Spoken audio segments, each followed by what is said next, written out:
Ертеде бір ханның жалғыз ұлы болыпты.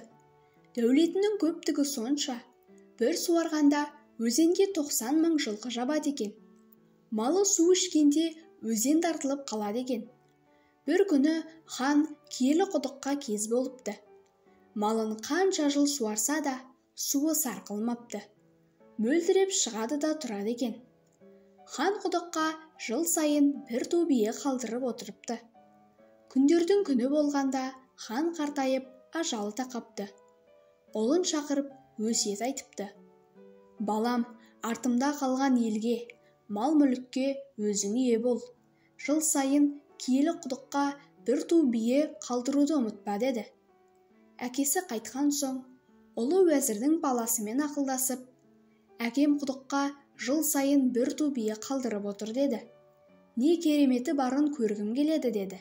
Уәзірдің баласы, мен құдыққа түсіп көрейін, ішінде не барын білейін деді. Ертесіне екеуі киелі құдыққа келді. Уәзірдің баласы беліне арқан байлап ішіне түсті. Құдықта ат басындай тас жатыр екен. Ол тасты аударып еді, ар жағынан жарық әлем көрінді. Бала оған түсіп аралап жүрді. Bir кезде алты қанат ақ отауды көреді. Ішіне кірсе, үлде мен бүлдеге малынған 40 сұлу қыз жылап отыр екен. Олардың ортасында мамық төсекте бір ару жатыр. Бала қыздардан сендер кімсіңдер деп сұрады. Қыздар, біз осы құдықтың иесіміз. Қолы ашыққа су береміз, саранға құм береміз. Осы елдің жомарт ханы бар еді. Жылына бізге бір ту бие атайтын. Сол хан кеше өлді. Жақсы адамды қимай жылап отырмыз деді. Бала, төсекте жатқан кім деп сұрады. Олар, бұл пері патшасының қызы. Хан өлімі ауыр тиіп, есінен танып қалды. Қайғыдан бас көтере алмай жатыр. Кім қайғысын аралтып, 3 рет сөзге тартса, қыз оған тиеді деді.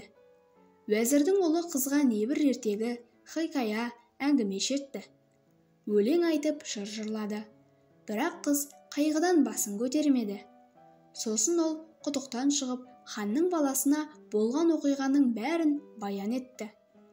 Ханның ұлы, енді мен бағымды сынап көрейін деп құдыққа түсті. Отауға келді.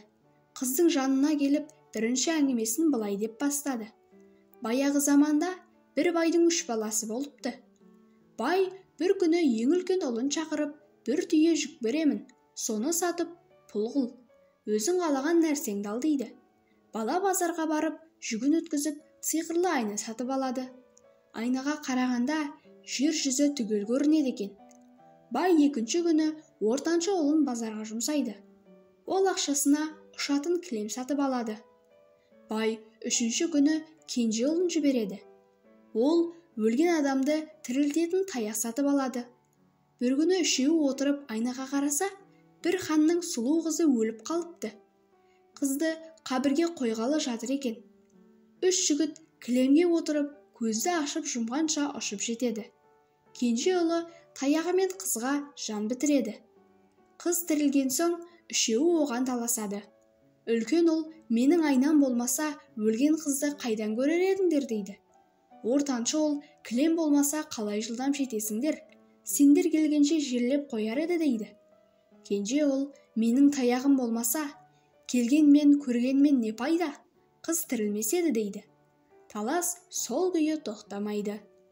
Ханның ұлы осы жерге келгенде әңгімесін үзіп жіберіп, қыздар, сендер қалай ойлайсыңдар? Қыз кімге бұйырады? Деді. 40 қыз жауап таппай жігітке, өзің қалай ойлайсың деді. Жігіт, әрине айнасы бар үлкен ұлға бұйырады дегенде, қайғырып жатқан ару ұшып тұрып, жоқ, қыз кенже ұлға бұйырады. Таяқ тірілтпесе, өлген қыз кімге керек? Деп басын бір рет көтерді. Ханның ұлы екінші әңгімесін бастады. Ертеде бір жігіт үйіне бір бау шөп арқалап келе жатады. Жолда адасқан ешкіні көріп, жігіт не алады? Bir кезде алдарынан қасқыр шығып, әй жігіт, дос болайық, деп өтінеді. Жігіт қасқырды қосып алады. Олар біраз жүрген соң бір дарияға жетеді. Дариядан өтейін десе, қайыққа 2 кісіден артық сыймайды екен. Жігіт не істерін білмей, басы қатады. өзімен бірге шөпті алып өтейін десе, қасқыр ешкіні жеп қояды. Қасқырды алып өтейін десе, ешкі шөпті жеп қояды. Ешкіні алып өткенімен, келесіде ешкі мен қасқырды немесе ешкі мен шөпті жалғыз қалдыра алмайды. Жігіттің әбден басы қатады. Осы жерге келгенде, ханның ұлы екінші әңгімесін үзіп, «Ал қыздар, сендер қалай қосар едіңдер?» деді. 40 қыз жауабын таппады. Сол кезде патшаның қызы басын жастықтан жұлып алып, «Мен алдымен арғы жағаға ешкіні алып барамын. Екінші кезекте шөпті апарып, ешкіні қайтадан қайыққа мінгіземін. Оны бергі жағаға тастап, қасқырды салып аламын да арғы жағаға өткіземін. Қасқыр мен шөп арғы жағада тұра береді.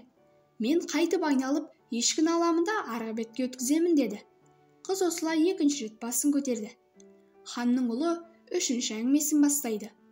Баяғы заманда кемпір мен шалдың бір баласы болыпты. Bir күні бала ат басындай алтын тауып алады. Көтерейін десе әлі келмейді. Көмекке әкесін шақырады. Әкесі алтынды үйіне көтеріп әкеледі де кемпірге сақтауға беріпті. Арада ұзақ уақыт өтіп, бала ер жетеді. Әке шешесі қартаяды. Bir күні үшеуі алтынға таласады. Бала, алтынды мен көрмегенде, сендер қайдан табасыңдар дейді. Әкесі, балам, мен көтеріп әкелмесем, алтынның далада қалады дейді. Сол кезде шешесі де таласып былай дейді. Алтынды мен сақтамасам, осы күнге дейін тұрар ма еді, дейді. Талас тоқтамайды. Осы жерге келгенде ханның ұлы үшінші әңгімесін үзіп, «Қане қыздар, ал шешіңдер, алтын кімдікі?» дейді. 40 қыз шеше алмайды. Сонда қыз төсектен басын үшінші рет көтеріп, «Мен алтынды сақтаған шешесіне берер едім. Себебі бала жас, өз бетімен нан табар. Әкесі қайратымен күн көрер, ал шешесі болса әрі кәрі, әрі қайраты жоқ, күнін көре алмайды. Сондықтан шешесіне болсамын» деді. Осылайша ханның ұлы қызды қайғыдан сергітеді. Қыз, сол кезде әкең жақсылыққа жақсылық етуші еді. Жылына бір ту жылқы тастап кететін. Әкеңнің қайғысын көтере алмай жатыр едім. Артындағы ұлы әкесіне тартса қайғымды серпілтіп, жанарыма күлкі салар деуші едім. Әкеңнен асып туыпсың, ақылын басып туыпсың. Әкеңнің орнына хан болсаң, әділетті жан болсаң, адал жарың болуға даярмын деді. Ханның ұлы қызды алып құдықтан шықты. Еліне келіп, ұлан асыр той жасап, перінің қызымен бақытты ғұмыр кешіпті.